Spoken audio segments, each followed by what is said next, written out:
This was my first time ever using Essential Stencils, so I wanted to give you guys my feedback and I wanted to show you a cute project I made using these farmhouse stencils. So again, this is a farmhouse theme. I will be using this rooster one and this farm to table. So first I am giving this sign I got from Goodwill a little makeover. So first I'm using Waverly chalk paint in the color plaster just to cover up the front side of this sign. This did require 3 coats. Go ahead and allow everything to dry. And then for the sides of the sign, by the way, I love that this sign was thick enough so it could stand up on its own. I am just using some Waverly chalk paint in the color ink.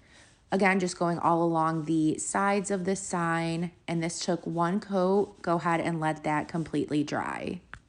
And I got a little bit of black on the white, so I'm just using my sanding block. You could find these at Dollar Tree, and I just gave it a good sanding.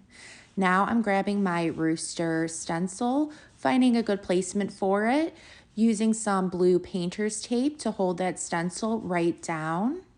And this is the best part is you could use any paint that you already have at your house. Pick up some 50-cent acrylic paint from Walmart, whatever you have.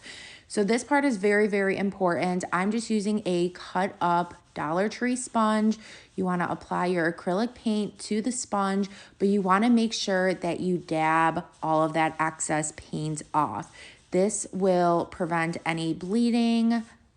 And then go ahead and just begin dabbing that paint all along the stencil in very light pressure pounces. Go ahead and let that dry. Now I'm going to overlap it with this farm to table stencil. Again, using that blue painter's tape. This time I'm using some black acrylic paint. Same thing, using a different cut up sponge.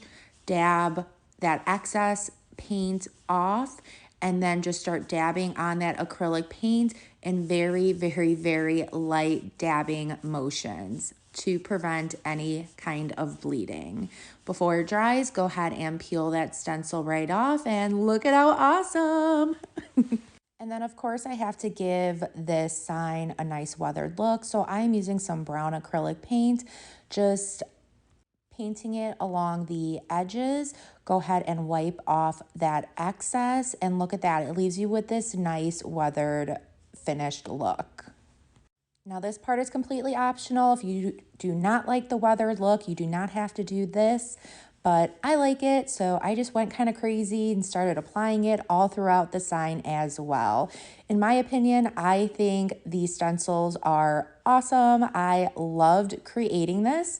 I hope this inspires you to create your own in your own special way. If it did, please be sure to sprinkle the love.